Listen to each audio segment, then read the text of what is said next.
اگر آپ زندگی کے حوالے سے پریشان ہیں، آپ کی زندگی میں چین نہیں ہے، سکون نہیں ہے، مشکل حالات ہیں، پریشانیاں ہیں، جو بھی آپ کام شروع کرتے ہیں اس میں آپ کو ناکامی ملتی ہے، آپ جاب کے حوالے سے پریشان ہیں، کاروبار کے حوالے سے پریشان ہیں، معاشی حالات کے حوالے سے آپ پریشان ہیں، گھر میں نہ اتفاقیاں ہیں، بیماریاں ہیں، یا آپ کے اوپر ایسے ناممکن مسائل آئے ہیں جن کا حل ممکن نہیں ہے، یا ایسے مشکل مسائل آپ کے اوپر آئے ہیں جن کا حل بالکل ہے ہی نہیں، یا آپ یہ چاہتے ہیں کہ آپ کی ہر دلی مراد وہ پورا ہو جائے، تو آپ صرف یہ 2 رکعت نفل پڑھ لیں۔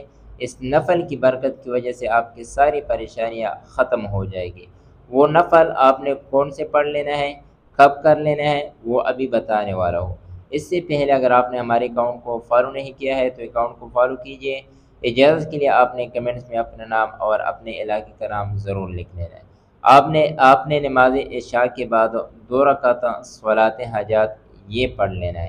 کس طریقے سے پڑھ لینا ہے؟ جب آپ سورۃ الفاتحہ پڑھ لیں، پھر سورۃ الفاتحہ کے بعد آپ نے 41 مرتبہ یعنی 41 ٹائم آپ نے سورۃ الاخلاص یہ پڑھ لینا ہے پہلی رکعت میں۔ دوسری رکعت میں بھی آپ نے اس طریقے سے پڑھ لینا ہے، سورہ فاتحہ پڑھنے کے بعد 41 مرتبہ 41 ٹائم آپ نے سورۃ الاخلاص یہ پڑھ لینا ہے۔ جب آپ یہ 2 رکعت نفل مکمل کر لیں، پھر آپ نے اول و آخر 11 مرتبہ درود شریف پڑھ لینا ہے، پھر درمیان میں آپ نے 1001 مرتبہ آپ نے استغفار یہ پڑھ لینا ہے۔ جو بھی استغفار آپ کو آتا ہے، یعنی استغفر اللہ یہ بھی پڑھ سکتے ہیں، استغفر اللہ ربی من کل ذنب و اتوب الیہ یہ بھی پڑھ سکتے ہیں، جو بھی آپ کو آسان لگے وہ آپ پڑھ سکتے ہیں۔ 1001 مرتبہ آپ نے یہ استغفار پڑھ لینا ہے۔ پھر اس کے بعد آپ نے سجدہ ریز ہونا ہے۔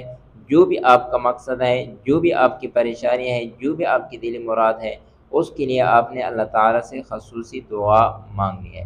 انشاءاللہ 3 دن کے اندر اندر آپ کی جو بھی پریشانی ہے، جو بھی آپ کا مقصد ہے، جو بھی مشکل حالات ہیں، وہ سب حل ہو جائے گی۔ ویڈیو کو صدقہ جاریہ سمجھ کر اپنے دوستوں کے ساتھ ضرور شیئر کریں، اکاؤنٹ کو فالو کیجئے۔